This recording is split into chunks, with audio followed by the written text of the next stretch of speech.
जी। All India students federation के national centre की तरफ से मैं विकी महेश्वरी AISF बिहार के साथियों को लाल सलाम करता हूं और धन्यवाद देता हूं कि आज AISF बिहार का पेज पे जो कंटिन्यूसली एक ऑनलाइन लेक्चर्स का सीरीज़ चल रहा है, जिसमें तमाम विषयों पर बातचीत की गई, एकेडमिक्स के इश्यूज़ पे, कोरोना के इस दौर में तमाम तरह की जो समस्याएं लोगों को आ रही हैं उसके बारे में बातचीत हुई और गवर्नमेंट को किस तरीके से मूव करना चाहिए। बहुत सारा सजेशंस भी इस पेज के माध्यम से हम लोग अलग अलग तरीके से देने की कोशिश कर रहे हैं। सो बहरहाल AISF की तरफ से मैं आप सभी लोगों को धन्यवाद देता हूं, लाल सलाम करता हूं। आज जिस विषय पे हम लोग, क्योंकि लगातार इस पेज पे आप लोग पहले भी और इसके बाद का भी जो प्लान है आप देखे होंगे कि लगातार इस पे इश्यूज़ को लेके बातचीत हो रही है। आज हम एजुकेशन के इशू पे और उसके साथ चलते हुए बेरोज़गारी के इशू पे बातचीत करेंगे। बहुत लंबा नहीं, लेकिन ब्रीफ में कुछ नुक्ते हम लोग साझा करना चाहते हैं आप लोगों से। साथियों, ये बहुत क्रिटिकल समय है, ख़ास तौर पे हिंदुस्तान के अवाम के लिए। वो इसलिए क्रिटिकल है क्योंकि हमारा देश ऑलरेडी ही एक महामारी के साथ लड़ रहा था लगातार, बीजेपी जैसी महामारी के साथ, जिसने पूरे देश में देश को उन हालातों के सामने ले जाकर खड़ा कर दिया जो इतिहास में कभी भी जिस तरह के हालात इस देश में नहीं बने थे। तो उस महामारी के चलते हुए साथ में ये कोरोना की महामारी का शुरू हो जाना दुनिया भर में, और सबसे ज़्यादा प्रभावित उसका इस देश का होना अपने आप में बहुत ही एक is very sad thing to discuss. वो इस वजह से भी है क्योंकि जिस देश की तमाम तरह की सरकारी संपत्ति है जो उसको बेच बांट के खा लिया गया हो,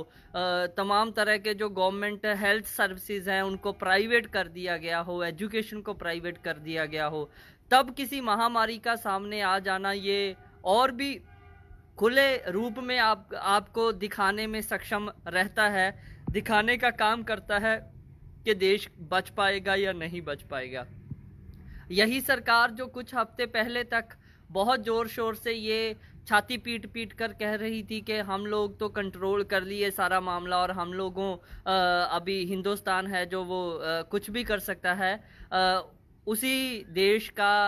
आप देख सकते हैं कि कोरोना से प्रभावित कंट्रीज की लिस्ट में आप देखेंगे तो somewhere we are on the top of the list. तो इस तरीके से हम लोग चाहते हैं कुछ नुक्ते आपके सामने पेश करना कि अगर इस देश में समय रहते लोगों को रोजगार दिया होता तो इस देश के हालात क्या होते।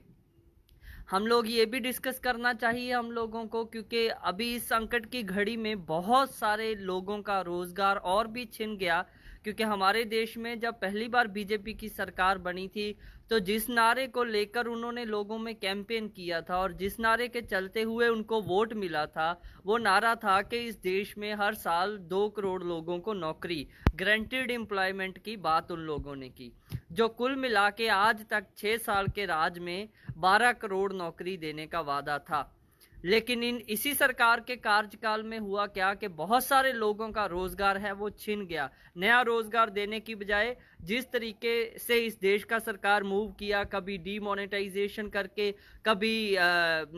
फॉरेन मिनिस्ट्री के अलग अलग देशों के साथ चलते हुए रिलेशंस के खराब होने के चलते बहुत सारे लोगों का अलग अलग डिपार्टमेंट्स में अलग अलग इन्वेस्टमेंट जहां पे होती थी, चाहे वो इंडस्ट्रियल सेक्टर हो, चाहे वो किसी भी तरीके का मैन्युफैक्चरिंग सेक्टर हो, वो बंद होता गया और लोगों का रोजगार छिनता गया। और इन्हीं 6 सालों में लोगों ने ये भी देखा कि वो काम जो पहले सरकारी तौर पे 40-50 हजार रुपए की नौकरी में लोग करते थे, यहाँ पे अभी इतना ज़्यादा बड़े स्केल पे प्राइवेटाइजेशन होने के चलते हुए माने कुछ 3-4 हजार रुपए में भी वही काम लोगों से जबरदस्ती करवाने वाली स्थिति इस देश में बनी हुई है। तो हम ऑल इंडिया स्टूडेंट्स फेडरेशन की तरफ से जब एजुकेशन की बात करते हैं कि एजुकेशन सबका फ्री, कंपलसरी और हर आदमी के लिए अनिवार्य होना चाहिए, तभी हम साथ में ये भी कहते हैं कि हर एक इंसान, हर एक जिसकी जैसी योग्यता है उसके लिए काम की व्यवस्था इस देश की सरकार वो करे, ताकि जैसे ही कोई यूथ जो 18 साल का हो, 18 साल कह देना ही काफी नहीं होता साथियों, क्योंकि जब आप 18 साल कहते तो that means that he is able और she is able to elect its government, जो वोट देने के लायक हो जाता है, जो वोट दे के इस देश की सरकार चुन सकता है, जिसको 2 करोड़ नौकरी का वादा किया जा सकता है, लारा लगाया जा सकता है, उसको एजुकेशन के बाद इमीडिएट जो रोजगार है उसका देने की गारंटी देने की बात इस देश में हम लोग लगातार करते आए हैं। इसी के चलते हुए हम लोगों ने ये डिमांड रखा था, जो अभी मैं कहूँ कि अभी डिमांड ही नहीं रहा ना, वो अभी यूथ का मैनिफेस्टो बन चुका है और लोगों के लिए बहुत सब तरह की ऑर्गेनाइजेशन ने उसको माना, और एक कानून जिसकी लड़ाई लगातार all India students federation and all India youth federation जो दोनों लड़ रहा था, आज देश के तमाम ऑर्गेनाइजेशंस और जो ऑर्गेनाइजेशंस हैं वो इस पे काम कर रही हैं।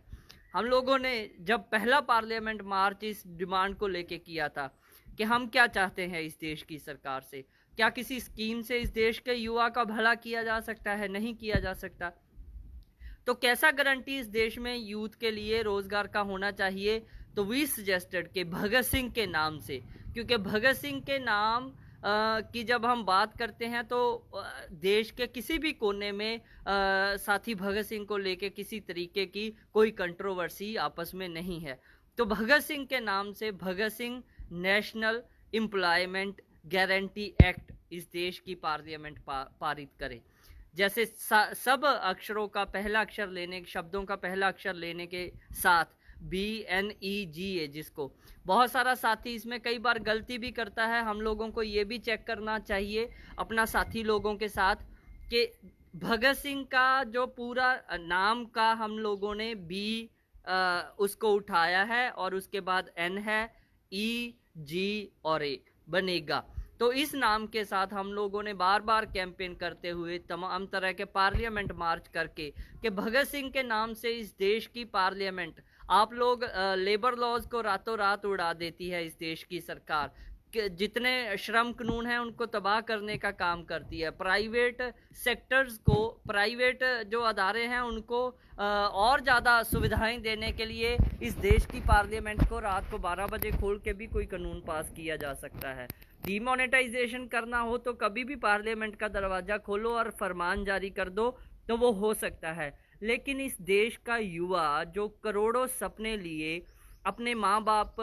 की जो मेहनत की कमाई के साथ, जो चाहे प्राइवेट स्कूल में हो, सरकारी स्कूल में हो, जो शिक्षा भी ले लेता है, अच्छा खासा इस देश की सेवा भी कर सकता है, लेकिन उसको बेरोजगार रख के, उसको काम ना दे के इस देश की राष्ट्रीय आय को बढ़ने से रोका जाता है इस देश की सरकार के द्वारा। तो हम लोगों ने इस बात को उठाते हुए लगातार इस पे कैंपेन किया कि भगत सिंह के नाम से इस देश में कानून की बनाने की व्यवस्था हो, कि ये गारंटी हो, पार्लियामेंट्री स्टैंप के साथ गारंटी हो कि हर एक को रोजगार मिलना चाहिए।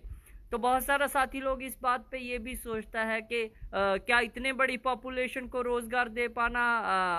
क्या पॉसिबल है, इतना पैसा कहाँ से आएगा? तो these are very basics of economy, ये इकोनॉमी के, ये पॉलिटिक्स के बहुत बेसिक सवाल है। अभी तो इस देश में जब से विजय माल्या जैसे, मोदी जैसे लोग पैसा उठा के इस देश के बैंकों का दौड़े हैं यहाँ से और करोड़ों करोड़ रुपया इस देश के अवाम का लूटा है उन्होंने, तो अब तो सारा खेल खुल गया लोगों के सामने कि कितना ज़्यादा पैसा है जो सरकार जानबूझ के अपने इन करिंदों को दे के दौड़ा देती है, रातों रात यहाँ से फरार करवा देती। दवा दारू के लिए भी PM केयर फंड के जरिए करोड़ों रुपया और भी कमा लें, वो अलग बात है, लेकिन किसी तरीके की पैसे की कमी इस देश, क्योंकि पैसा कब जनरेट होता है? लोगों के काम करने से। जब लोग काम करते हैं, ऐसे जैसे पंजाब में बहुत एक सिंपल सी उदाहरण लोग देते हैं, माने एक किसी जो अनपढ़ आदमी भी है, जो पढ़ना लिखना जिसको नसीब नहीं हुआ, उससे भी पूछेंगे पैसा क्या है, तो वो बोलेगा कि ये तो हाथों की मैल है। माने जब हाथ काम करते हैं, जब हाथ गंदे होते हैं तो उन पे जो मैल चढ़ता है वही पैसा है। तो कहने का तात्पर्य क्या हुआ कि जब किसी को काम दिया जाता है, जब वो कोई एग्रीकल्चर में हो, चाहे इंडस्ट्री में हो, किसी भी तरीके का जो लेबर होता है, तो उसी से पैसा जनरेट होता है। तो लेकिन देश के युवा को बेरोजगार रख के देश की सरकार कौन सा नेशनल इनकम बढ़ा रही है, ये इस देश की सरकार को जवाब देना होगा। तो हम लोगों ने इस बात को उठाते हुए ये कहा, क्योंकि हम पूरा देश ने इसको देखा। बेरोजगारी खाली कह देना दोस्तों एक शब्द नहीं है। अभी बेरोजगारी के नाम पे कोई भाषण हो जाए, बेरोजगारी के नाम पे मोदी जी आके कुछ बोल जाए, ये उतना आसान और वो सीधा मामला रहा नहीं। बेरोजगारी जब हम लोग कहते हैं तो हम उन करोड़ों तमाम सपनों की बात करते हैं जो सपने रोज चकनाचूर होते हैं। हम उन सपनों की बात करते हैं जब बिहार का, यूपी का, पंजाब का कोई बेटा और बेटी अपने माँ बाप के पाँव छू के घर से निकलता है, कॉलेज में डिग्री लेने जाता है, इधर उधर से किसी तरीके से भूखे पेट रह के भी वो डिग्री हासिल कर लेता है, किसी कॉलेज यूनिवर्सिटी में अच्छा प्रोफेसर होने की योग्यता रखता है। लेकिन जब उसको नौकरी नहीं मिलता और उसी पीएचडी होल्डर को एक चपरासी का भर्ती निकले, यूपी में 300 के लगभग सीट निकलता है, तो उस पे 23 लाख लोगों ने अप्लाई किया। और उन 23 लाख में से हैरानी की बात यह है कि मोर देन 250 200-250 से ज़्यादा लोग वो हैं जिन लोगों ने पीएचडी और एमफिल किया हुआ है। हम जब बेरोजगारी कहते हैं तो हम उन टूटते हुए सपनों की बात करते हैं, वो सपने जो आंखों में लिए हुए बच्चा घर से निकलता है और टूटा हुआ सपना लिए फिर घर वापस लौटता है। और बहुत सारे वो लोग जो आज के टाइम पे डिप्रेशन के नाम पे, स्ट्रेस के नाम पे जो घर भी नहीं पहुंच पाते, हम उन सपनों की बात करते हैं कि बेरोजगारी है तो सपने टूटेंगे ही टूटेंगे। आइए इस बेरोजगारी को ख़त्म करने के लिए, और ये बहुत आसान है, ये इस देश की, मुझे ये बात कहने में किसी तरीके का शर्म नहीं है कि इस देश का ये, चाहे वो फाइनेंस मिनिस्टर हो, चाहे वो फॉरेन मिनिस्टर हो, वो सब लोग जिन्होंने कभी घर का चूल्हा नहीं तपाया होगा, जिन लोगों ने कभी किसी खेत में जाके धान नहीं बोया होगा, जिन्होंने कभी लकड़ी नहीं काटी होगी, जिन लोगों ने कभी कपड़ा बनता हुआ नहीं देखा होगा, जिन लोगों ने कभी अपने खेत में जाके कपास नहीं देखी होगी, निकाली होगी, उड़ाई होगी, वो लोग नहीं समझ पाएंगे कि देश का इकॉनमी कैसे चलता है और कैसे चलना चाहिए। और वो तमाम लोग जो खेतों में काम करते हैं, मजदूरी करते हैं, वो करोड़ों करोड़ फुटप्रिंट्स, वो पाँव के निशान, जो जब लॉकडाउन हुआ इस देश की सरकार ने बिना कोई लोगों को भरोसा दिए ना खाने की व्यवस्था की, ना रहने की व्यवस्था की, वो पैरों के निशान जो इस देश के हाईवेज पे, जिन हाईवेज को उसी मजदूर बहनों भाइयों ने बनाया, वो उन्हीं जो उनके पाँव के निशान हैं, जो खून से लथपथ पैर अपने घरों को वापस होते हुए फिर बड़ी बिल्डिंगों से निकलकर अपनी छोटी छोटी झोंपड़ियों में लौटे, उन लोगों के अगर हालातों को बेहतर करना है तो इस देश में परमानेंट रोजगार की व्यवस्था करने की जो बात है हम लोगों को करनी होगी। और इसको करने का एक ही तरीका है कि सब लोगों के लिए रोजगार की गारंटी का कानून बने। हम लोगों ने तमाम तरह की धांधलियों को देखा, चाहे वो किसी भी ऑफिसर रैंक की कोई पोस्ट हो, चाहे वो टीचर्स की भर्ती हो, हर तरह की भर्ती को लेके जो लोग हम अलग अलग पेजेस पे भी आप लोग फेसबुक पे देख सकते हो कि कितने तरीके का धांधली उसमें होता है और कितने अपने चहेतों को रखने के लिए सरकारी जो पूरा तंत्र है उसमें धांधलियां की जाती हैं। तो इसका भी पर्दाफाश लगातार हो रहा है। लेकिन शर्म की बात हो जाती है इस देश के लिए जब खट्टर की सरकार हरियाणा में ये कह देती हो कि अगर नौजवानों को रोजगार नहीं मिलता तो उसके रोजगार ना मिलने की वजह उसका खुद का निकम्मा होना है। अगर इस देश का 40 करोड़ नौजवान निकम्मा है तो आप समझ लीजिए कि वही नौजवान ने आपको वोट डाल के इस देश की सरकार को चुना है। आप समझ लीजिए कि उसी नौजवान के चलते हुए ही आप लोग किसी तरीके से, अगर जो चाहे बॉर्डर की पॉलिटिक्स हो, चाहे किसी तरीके का जो पॉलिटिक्स है, आप लोग उसको खाली अगर अपना वोट बैंक समझे कि जिसको जैसे भी मैनिपुलेट करना चाहें वो तो आप कर सकते हैं, तो ये आने वाले समय में पॉसिबल नहीं होगा। क्योंकि बेरोजगारी मात्र एक शब्द नहीं है, बेरोजगारी उन टूटे हुए सपनों का जनाजा है जिन सपनों को अपने कंधों पे लेके सारी उम्र एक नौजवान घर से निकलकर बाहर दर दर की ठोकरें खाने के लिए मजबूर है। हम लोगों ने देखा कि किस तरीके से मेडिकल के फील्ड में अभी कोरोना के दौर में तो और भी चीज़ें आसानी से दोस्त समझी जा सकती हैं। वो इस वजह से, कोरोना के खिलाफ कौन लड़ा? क्या प्राइवेट हॉस्पिटल्स के डॉक्टर्स लड़े? क्या प्राइवेट हॉस्पिटल्स का स्टाफ लड़ा? तो पूरे का पूरा प्राइवेट इंडस्ट्री, जिसको हेल्थ के सेक्टर को इस देश की सरकार ने इंडस्ट्री में बदल दिया। इंडस्ट्री में बदलने का मतलब ये हुआ, आपकी जेब में पैसा है तो जाइए इलाज करवा लीजिए, आपका जेब में पैसा है तो जाइए एजुकेशन खरीद लीजिए। तो जब ये खरीदो फरोख्त एजुकेशन और हेल्थ के मामले में भी शुरू हो जाए तो एजुकेशन सेक्टर और हेल्थ सेक्टर है जो वो एजुकेशन इंडस्ट्री और हेल्थ इंडस्ट्री में बदल जाता है। तो लड़ा कौन? लड़े वो डॉक्टर जिनको तमाम तरह की बदनामियों का सामना करते हुए इस देश की सरकार के, जी देखिए सरकारी अस्पतालों में तो इलाज नहीं होता, वहाँ पे तो कोई डॉक्टर है जो वो अच्छे से मरीज को देखता नहीं। फिर वही डॉक्टर्स जो सरकारी अस्पतालों के कर्मचारी हैं, चाहे वहाँ सफाई कर्मचारी हो चाहे नर्सेज हो, उन लोगों ने इस देश को अगर लड़ने में कोई सक्षम हुआ कोरोना के खिलाफ तो वो लोग लड़े। उनमें से कोई छुट्टी पे नहीं गया, जैसे प्राइवेट हॉस्पिटल्स ने जैसे ही ये महामारी डिक्लेयर होती है अपने हॉस्पिटल्स को ताला जड़ दिया। तो मेरे कहने का मतलब ये है कि अगर किसी महामारी के खिलाफ कोई लड़ सकता है तो देश का पब्लिक सेक्टर ही लड़ सकता है। और समझ लीजिए कि जिनका बेटा बेटी, जिनका कोई माँ दादा चाची बाहर विदेश में फंसा हुआ है या फॉरेन के लोग इधर फंसे हैं, तो कौन सा एयरलाइन है भाई जो लेके जा रहा है उनको? That is air India. वही एयर इंडिया जो कोरोना से कुछ दिन पहले, कोरोना का महामारी फैलने से कुछ दिन पहले, जिसको प्राइवेट करने के लिए सरकार इतना जो एड़ी चोटी का जोर लगा रही है। ये सारे का सारा तंत्र हम लोगों को समझ लेना चाहिए कि अगर सरकारी नौकरियां, अगर सरकारी क्षेत्र नहीं बचेंगे तो देश भी नहीं बचेगा। सरकार ने अभी कुछ दिन पहले ये कहा, मैं ये भूमिका इसलिए आपको बता रहा हूँ क्योंकि जब पब्लिक सेक्टर नहीं बचेगा तो सरकारी नौकरी भी नहीं बचेगा। पब्लिक सेक्टर बचेगा तो सरकारी नौकरी की बात की जा सकती है। सरकार ने बोल दिया बड़ी चालाकी से,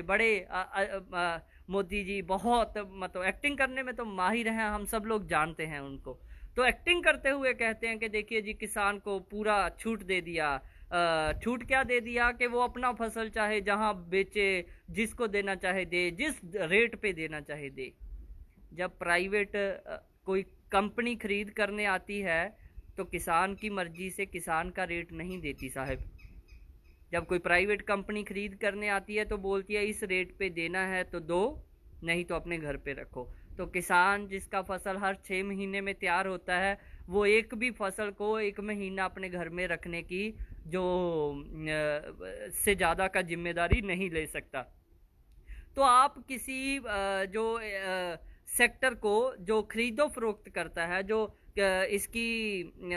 खेती बाड़ी में जो मिनिमम सपोर्ट प्राइस है उसको इंश्योर करता है और फसल को उठा लिया जाए ताकि किसान को मरना ना पड़े, इससे बचाने के लिए सरकारी जो एजेंसी है, अगर आप उसको प्राइवेट करके इसको भी ऐसे लेबल करेंगे कि हमने जी इनको छूट दे दिया कहीं भी बेचे, अगर उस क्षेत्र में आप देखेंगे तो बहुत सारा जो ऑफिसर रैंक से लेके नीचे मजदूरी करने वाले लोगों तक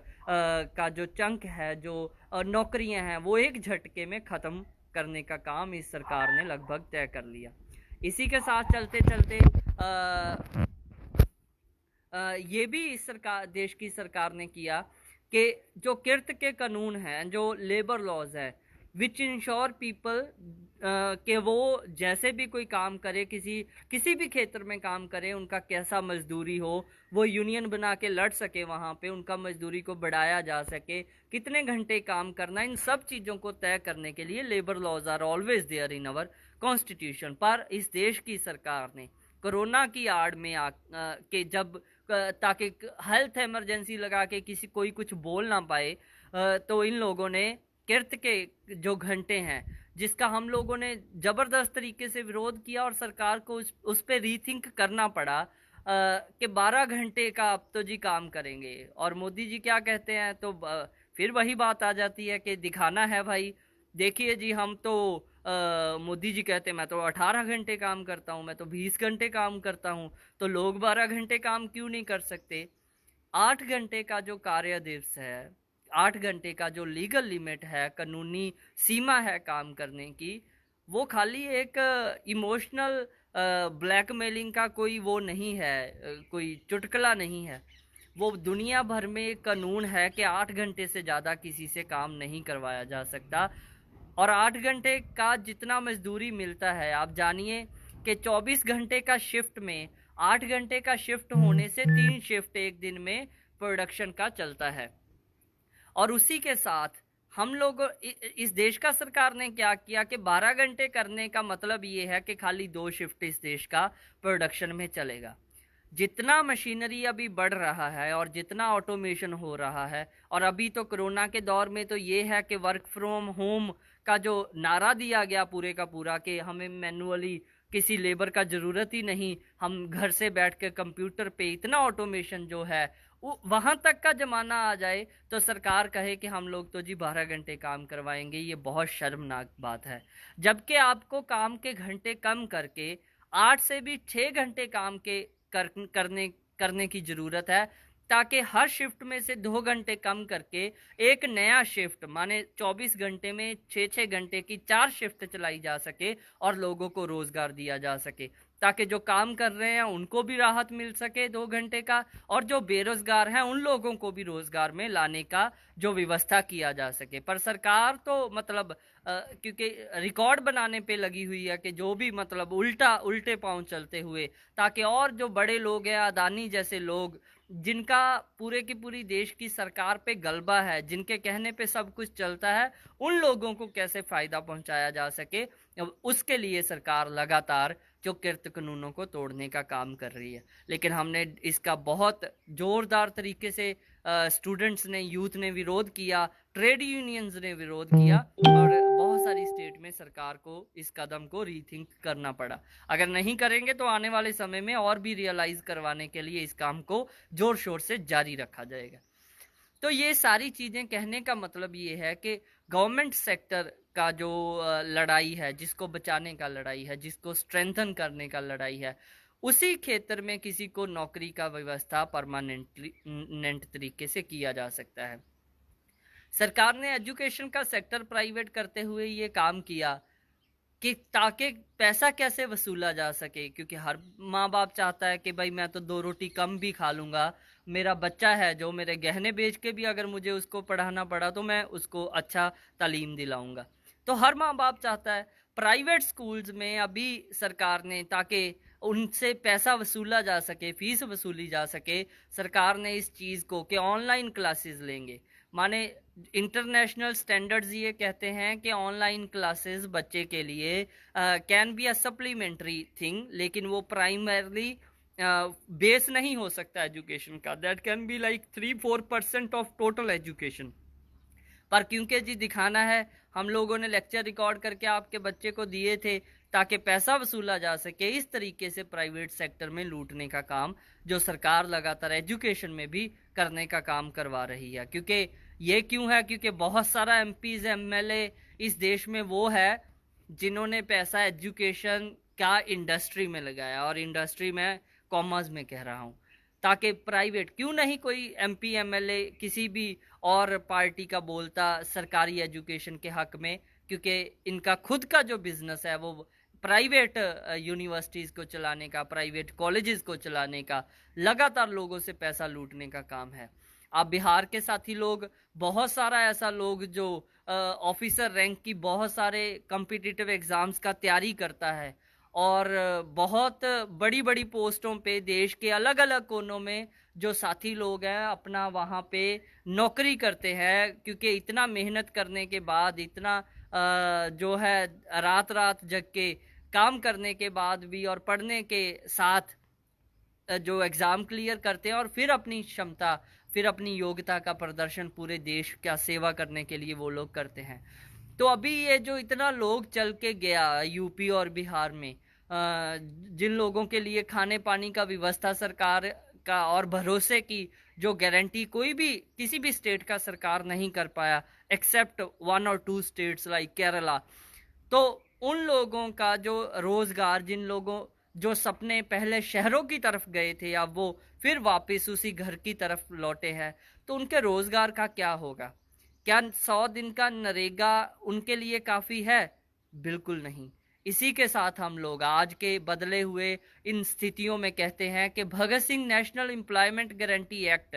के साथ साथ इसको पारित किया जाए, और जो नरेगा कानून है उसको भी पूरा साल लागू करने का काम किया जाए, ताकि, क्योंकि खेतों में काम करने वाला जो मजदूर है वो खेतों में काम लगातार मशीनरी की वजह से कम हो रहा है, तो नरेगा का कानून को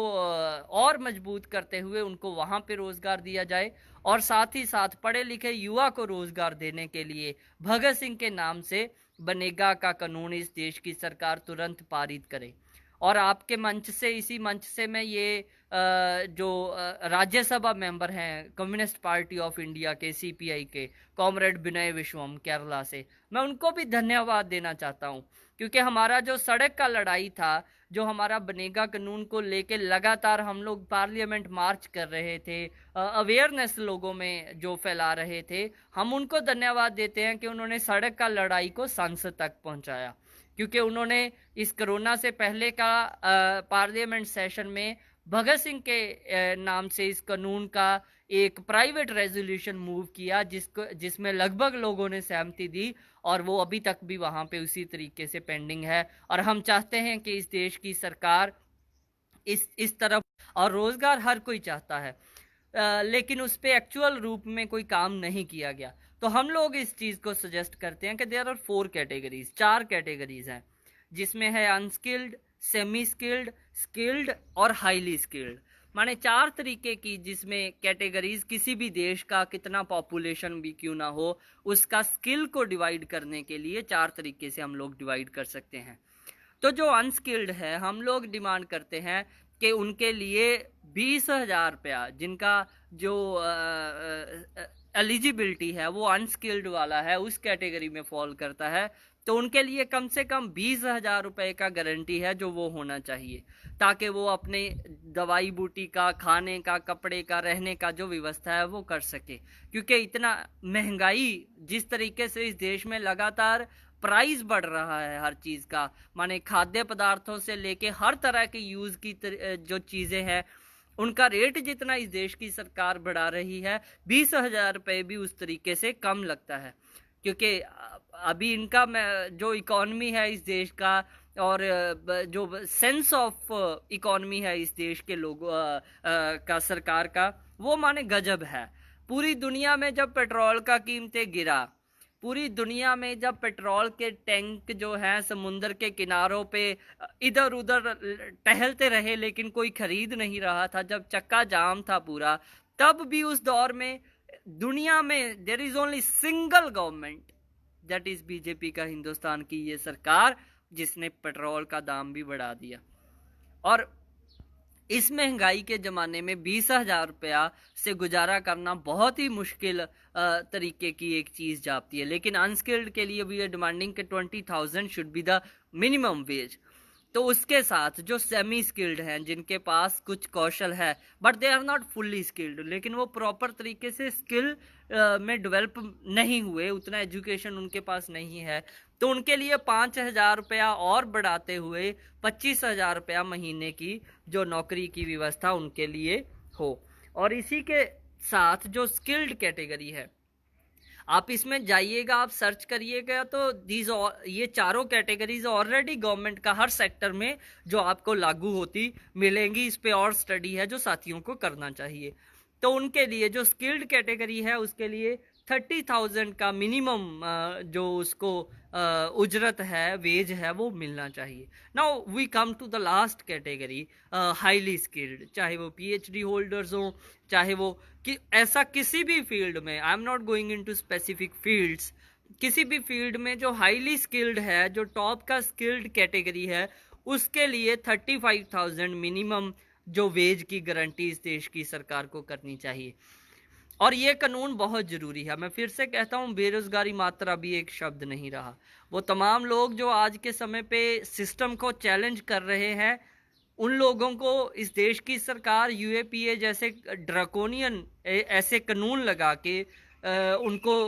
पेंडेमिक में भी जेल में धकेलने से सरकार ने शर्म नहीं की और उनको जेल में लगातार डालना शुरू किया, जिसमें दिल्ली के जामिया के स्टूडेंट्स हैं, पौंडीचेरी के स्टूडेंट्स हैं, जेएनयू के स्टूडेंट्स हैं। वो सब लोग जो इस देश की सिस्टम को जो चैलेंज करते हैं कि इस कैपिटलिस्ट सिस्टम के साथ, इस कैपिटलिस्ट मोड ऑफ प्रोडक्शन के साथ, कि जो प्रोडक्शन का सरमायादारी तरीका है, पूंजीवादी तरीका है, अभी इससे गुजारा नहीं हो सकता। हमें समाजवादी व्यवस्था चाहिए ताकि उस व्यवस्था के चलते हुए सबको रोजगार, सबको शिक्षा दी जा सके। जो भी उस व्यवस्था की बात कर रहा है और खुल के बोल रहा है, सरकार यूएपीए लगा के उनको भी जेल में धकेलने का काम लगातार कर रही है। क्या सब लोगों को जेलों में डालना पॉसिबल होता है कभी किसी देश का सरकार के लिए? तो वो फिर मैं वही बात कहता हूँ इस देश की सरकार को कि 40 करोड़ नौजवान कोई छोटी फोर्स नहीं होता। आप लोगों ने, इस देश की सरकार ने उसको ऐसी विस्फोटक स्थिति पे लाके खड़ा कर दिया है, ऐसी बेरोजगारी की विस्फोटक स्थिति कि जब वो विस्फोट होगा तो देश का कोई मंत्रालय, कोई भी मिनिस्टर उसको संभाल नहीं पाएगा। तो हम कहते हैं कि समय रहते उस विस्फोटक स्थिति को रोकने के लिए सबको रोजगार का गारंटी, जो बेसिक राइट होना चाहिए, वो सबको मिले और ये कानून है देश की सरकार इसको पास करे। और इसके साथ एक और की इशू जो है मैं छोटा सा जोड़ के कहना चाहता हूँ कि बहुत सारा साथी लोग और लड़ने वाली यूनियंस बेरोजगारी भत्ते की भी बात करते हैं। तो from Marxist point of view, मार्क्सवादी तरीके से हम कहना चाहते हैं कि हम बेरोजगारी भत्ते की मांग नहीं करते, हम काम इंतजार भत्ते की बात करते हैं, जिसको हम बोलते हैं वर्क वेटिंग अलाउंस। कि एज अ युवा होने के नाते हम लोग रोजगार मांगते हैं, क्योंकि सरकार रोजगार देने में सक्षम नहीं है। जब तक रोजगार नहीं दे दिया जाता तब तक जिंदा रहने के लिए काम इंतजार भत्ता दिया जाए, जिसको आप in other words you can say unemployment allowance, बेरोजगारी भत्ता भी आप उसको ही बोलते हैं, लेकिन इसको मोर स्पेसिफिकली हमको काम इंतजार भत्ता कहने की जो जरूरत है। तो वो कितना हो इस बनेगा कानून के माध्यम से हम मांग करते हैं कि जैसे हमने जो अनस्किल्ड कैटेगरी के लिए 20,000 रुपए की जो मांग की, तो उसका आधा हिस्सा 10,000 रुपए एक महीने का कम से कम उस आदमी को, उस बहन को, भाई को जो नौकरी के लिए अप्लाई किया है, उसको घर पे बैठे हुए इंतजार कर रहा है वो काम का, वो उसको वर्क वेटिंग अलाउंस मिलना चाहिए और सभी कैटेगरीज का आधा आधा उसी तरीके से मिलना चाहिए। Now we are coming to this point कि क्या ये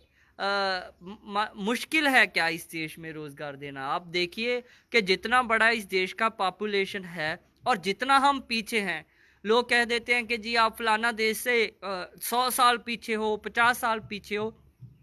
तो इसका मतलब आगे भी निकलना पड़ेगा। और जब आगे निकलना पड़ेगा तो उसके लिए ज़्यादा काम करना पड़ेगा और सरकार को ज़्यादा काम करवाना पड़ेगा, ताकि जो वो गैप है उसको जो मेंटेन किया जा सके और तरक्की के रास्ते को जल्दी से बनाया जा सके। तो उसके लिए क्या करना होता है, लोगों से ज़्यादा काम भी करवाना पड़ता है और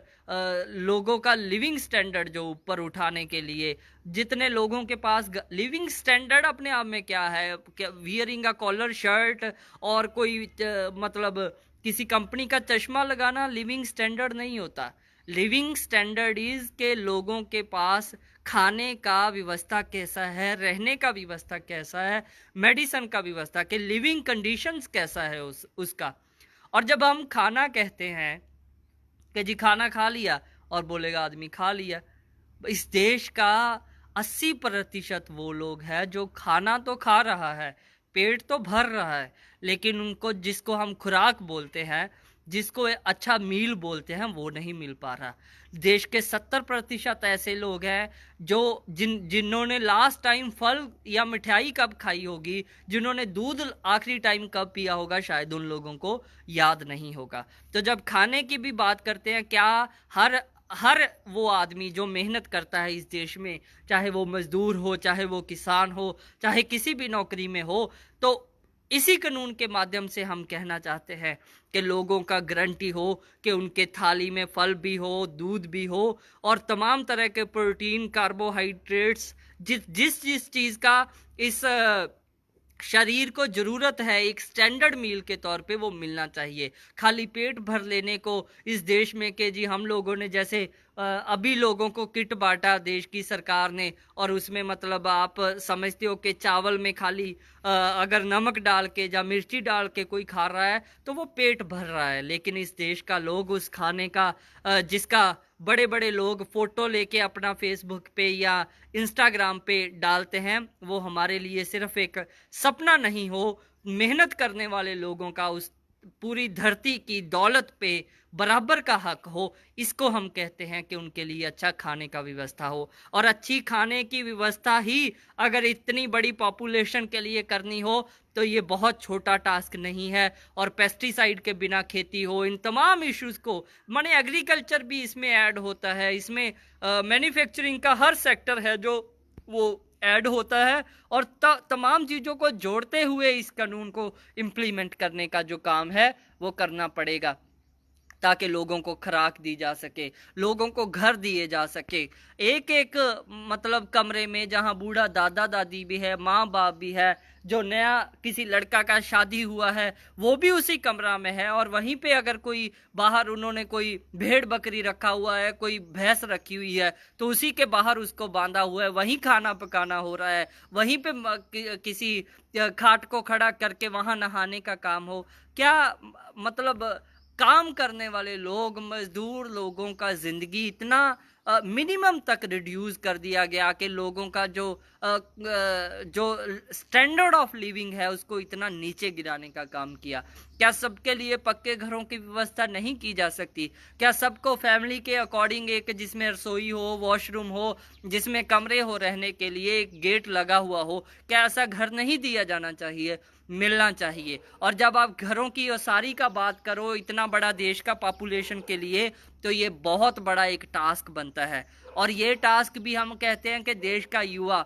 और वो तमाम जो इंजीनियरिंग का डिग्री लिए हुए हैं उनको काम देने का बहुत बड़ा अवसर होगा इस देश में, कि कैसे लोगों के लिए कम से कम जगह में भी अगर रहने का प्लानिंग करना है तो उसको किया जा सके। और क्या इंजीनियरिंग पढ़ के इस देश का युवा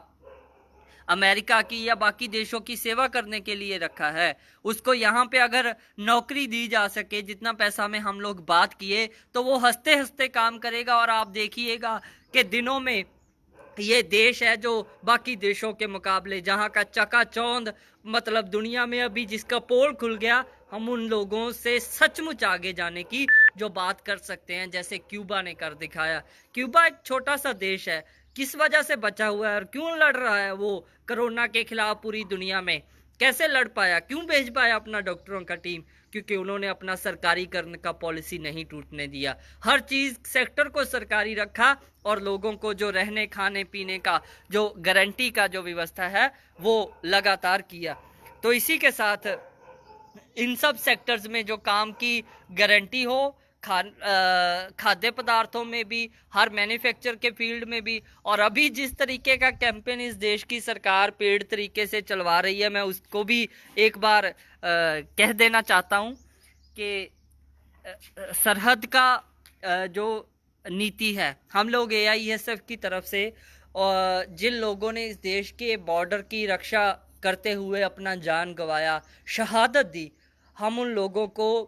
सलाम करते हैं, श्रद्धांजलि देते हैं, सर झुकाते हैं। उन लोगों को जिनके माँ बाप कभी नहीं ये चाहते होंगे कि उनका बेटा है जो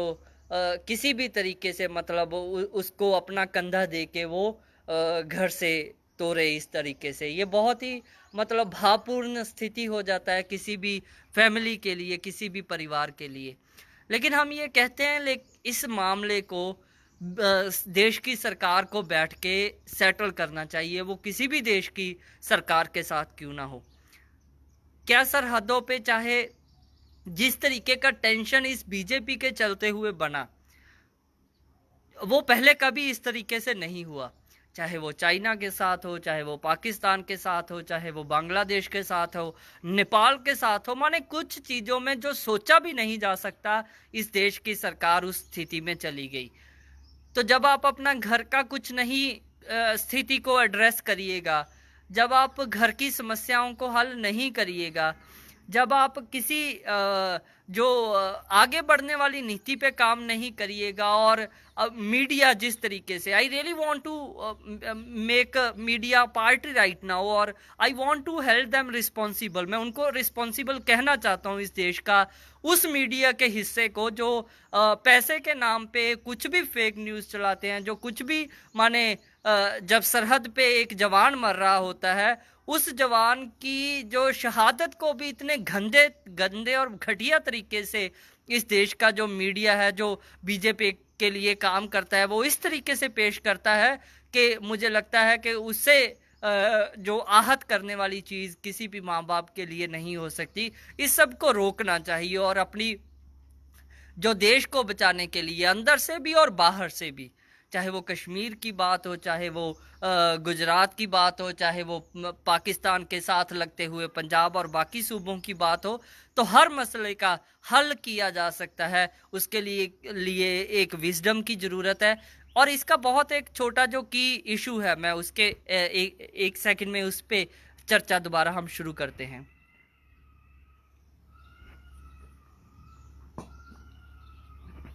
वो ये है कि आपका जो देश का जो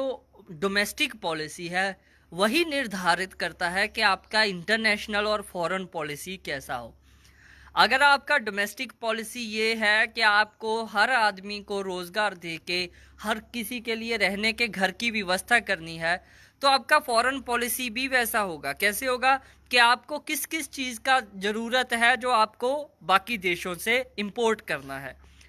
अगर आपके देश में, आपका देश का ज़रूरत में पेट्रोल शामिल है, तो आपको देखना पड़ेगा कि वेनेजुएला के साथ, बाकी देशों के साथ जो ऑयल प्रोड्यूस करते हैं, उनके साथ आपका नीति कैसा रहेगा। अगर आपका डोमेस्टिक जो पॉलिसी है, घरेलू नीति है, अगर वो गड़बड़ा गया तो आपका फॉरेन पॉलिसी भी गड़बड़ाएगा। ये बहुत बेसिक प्रिंसिपल है।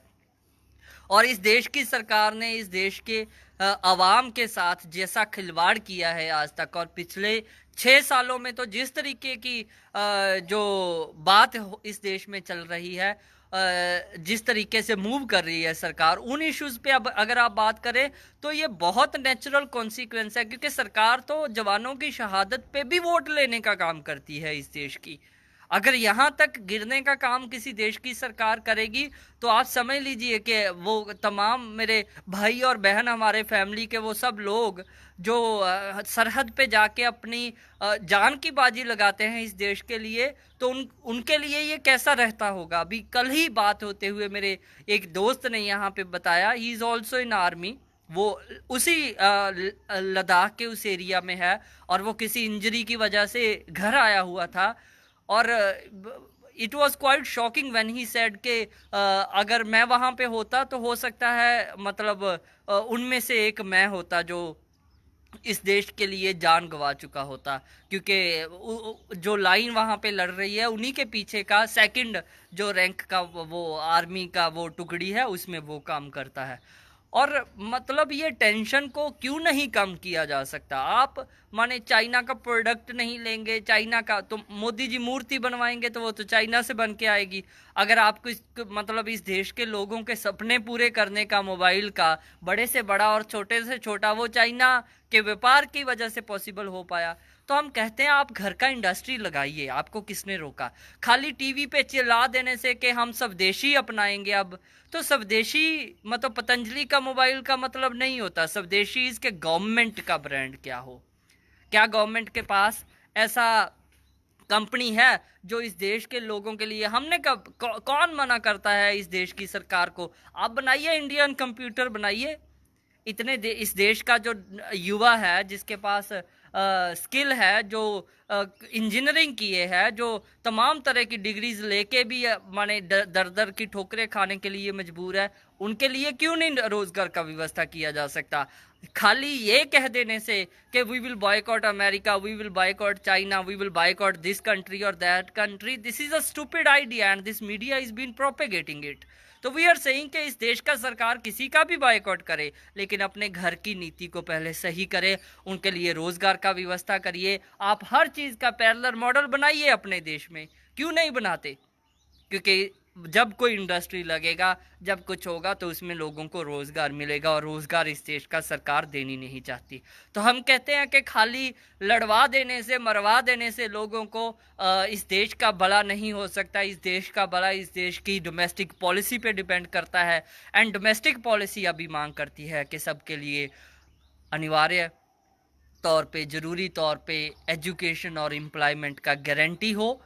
ताकि इस देश की तरक्की का रास्ता खोला जा सके, ताकि इस देश के नौजवानों का जो खून है, जो पसीना है, जो उनका समर्था है, जो उनका एलिजिबिलिटी है, जो उनका एक एक like every outta of their energy इस देश की जो तरक्की के काम आ सके, इस देश की जो हालत की बेहतरी हो उस पे काम आ सके, इस देश के पब्लिक हेल्थ सिस्टम को बढ़िया बनाने में काम आ सके, और हर गांव में एक डिस्पेंसरी क्यों ना हो, वहाँ पे डॉक्टर क्यों ना हो, इस देश के हर नागरिक को घर क्यों ना मिले, खाना क्यों ना मिले, अच्छी शिक्षा क्यों ना मिले। तो उस नारे पे जब बढ़ेगा, और ये इस देश की सरकार में ऐसे सिस्टम में नहीं, एक अच्छे मॉडल में जिसको हम समाजवादी मॉडल कहते हैं, और यहीं से शुरुआत होती है इनकलाबी काम की, जो भगत सिंह के रास्ते चलने का काम है, जो अशफाकुल्ला खां और भगत सिंह की सांझी विरासत की हम बात करते हैं, वहाँ तक चलने का रास्ता है, जिसमें हर धर्म, हर जाति, हर रंग, हर नस्ल के लोग शामिल होते हैं। उस तरक्की के रास्ते बढ़ने की ज़रूरत है। यहाँ ना किसी काले पे, ना किसी गोरे पे, ना किसी ऊपर की जात और ना किसी नीचे की जात के किसी का शोषण ना हो, सबको एक क्लास के तौर पे ट्रीट किया जाए, और अमीरों को जो जो माने गरीबों का खून चूस के जो जोग की तरह बड़े होते हैं, उनको नीचे लाने के लिए सबके लिए रोजगार का व्यवस्था हो, और सबका हिस्सा इस देश की इकोनॉमी में, पॉलिटिक्स में बढ़े, और मात्र उनको एक वोट नहीं गिना जाए, एक वोट और एक रोजगार की बात हो इस देश में। इसके चलते हुए हम लगातार ऑनलाइन तौर पे भी बहुत सारा कॉल लिए हैं, और आने वाले दिनों में भी हम एक प्रोटेस्ट डे का एक कॉल लेंगे, ताकि इस देश का जो युवा है, जो अभी इस कोरोना के चलते हुए छोटा मोटा जो कारोबार कर रहे थे वो भी बंद हो गया। हम इमीडिएट जो है एक इस बात को लेते हुए कि लोगों को रोज़गार देने के लिए सरकार जब ये पार्लियामेंट सेशन खुले तो पहला कानून भगत सिंह नेशनल एम्प्लॉयमेंट गारंटी हो। और साथ ही साथ हम ये कहते हैं इस देश की सरकार को कि मजाक बहुत हुआ, 6 साल तक लोगों ने चुटकुले सुने, लोग हंस लिए, लेकिन अब पेट का भूख हंसने का इजाज़त नहीं देता। अब आंखों में टूटा हुआ सपना चुभता है। आइए उस सपने को पूरा करने के लिए, उस पेट की आग को बुझाने के लिए, इस देश को जो हर चीज़ में सक्षम है, जिसके पास हर तरीके का आर्ट है, क्राफ्ट है, कपड़ा बुनने की दुनिया की बेहतर से बेहतर तकनीक है, हर चीज़ जो इस देश में पैदा होती है, जिसमें एक तरफ हिमालय के ऊंचे से ऊंचे पहाड़ हैं और दूसरी तरफ केरला जैसा एक खूबसूरत स्टेट है, जहां कश्मीर जैसा जन्नत को सरकार ने जहन्नुम बनाने का काम किया। आइए उस जन्नत की तरफ बढ़ें, ताकि उस जन्नत के जो सेब हैं, जो फल है, उस पे इस जन्नत के जो लोग हैं वो किसी गोली का शिकार ना हो। उस रास्ते पे आगे बढ़ें कि भगत सिंह के सपनों को पूरा किया जा सके, इस देश का टूरिज्म भी डेवलप हो, इस देश की तरक्की भी हो, और इस देश के नौजवान इस देश के काम आ सकें और सच में काम आ सकें, ताकि वो नेशनल इनकम को बढ़ा सके। और बिना रोज़गार दिए वो किसी भी तरीके से पॉसिबल नहीं। आप सब लोगों को जो भगत सिंह के नाम का जब नारा लगाते हैं तो सच में उनके दिल में वो खून खौलता है कि इस देश की सत्ता को तब्दील करना है, और बेरोजगारों के लिए बनेगा का कानून पारित करवाना है, फ्री एजुकेशन का कानून पारित करवाना है। और वो दिन दूर नहीं दोस्तों, वो दिन बहुत नज़दीक है। और इसलिए नज़दीक है क्योंकि अब हमारा जो ताकत है नौजवानों का, वो एक जगह पे इकट्ठा हो रहा है। सब लोग भगत सिंह के इस कानून की मांग कर रहे हैं, और हमें बहुत अच्छे से इसको समझते हुए कि कार्य दिवस के घंटों को कानूनी तौर से कैसे कम किया जा सकता है। आइए मार्क्सिज्म लेनिनिज्म से सेध लेते हुए, पढ़ते हुए, उसको उससे गाइडेंस लेते हुए आगे बढ़े, और निश्चित तौर पे विजय इस देश के यूथ की होगी, क्योंकि यूथ जिस तरीके से आगे बढ़ता है उसी तरीके से देश की जो राजनीति की दिशा तय होती है। और देश के युवा ने ये फैसला कर लिया कि अब अपने सपनों को, अपने माँ बाप के सपनों को पूरा करने के लिए किसी के आगे झोली नहीं फैलाना, खैरात की उम्मीद नहीं रखना, अपना हक लेना है और एक कानून बनवाना है। किसी स्कीम की नहीं बात करते, कानून की बात करते हुए आइए उन सपनों को पूरा करें। वो सपने जो दुर्गा भाभी की आंखों में भी हैं, जो सावित्रीबाई फूले के आंखों में भी हैं, जो तमाम लोग जिन्होंने शहादत दी इस देश की सत्ता के परिवर्तन के लिए, और वो लोग जो आज जेल में बैठ के इस देश की सरकार के खिलाफ अपनी लड़ाई जारी रख रहे हैं, उन लोगों के साथ भी हम एकजुटता को जाहिर करते हुए, चाहे वो बहन हो जो अपने पेट में बच्चा लिए हुए जेल में जिसको धकेल दिया इस देश की सरकार ने, उन तमाम पॉलिटिकल जो राजनीतिक तौर पे जिनको कैद किया उनको रिहाई की मांग भी करते हुए, और इस देश की जो तकदीर है उसको बदलने के रास्ते पे हम चले, भगत सिंह के रास्ते चलें, बनेगा की मांग को और अच्छे से उठाएं और इस देश का ये कानून है वो पारित करवाएं। आप तमाम लोगों को एआईएसएफ के नेशनल सेंटर की तरफ से, मेरी तरफ से, एआईएसएफ के उन तमाम क्रांतिकारी साथियों को, ख़ास तौर पे बिहार के साथियों को जो लगातार माने इतना काम किसी भी एमएलए एमपी ने बिहार का किसी एरिया में नहीं किया होगा जितना एआईएसएफ के वॉलंटियर्स ने किया। उन्होंने जितना राहत का कार्य पहुंचाया, उन्होंने जितना मेडिसन पहुंचाने का काम किया, उन्होंने जितना लोगों को राहत कार्य में मदद किया, उन तमाम साथियों को, उनके संघर्ष को, उनकी जो घालना है उसको सलाम करती। आइए इस जिंदा दिली के साथ आगे बढ़ें और उस लाल सवेर की तरफ आगे बढ़ें जिसका हम सबको इंतज़ार है और जो बहुत जल्द आएगी। इनकलाब जिंदाबाद साथियों।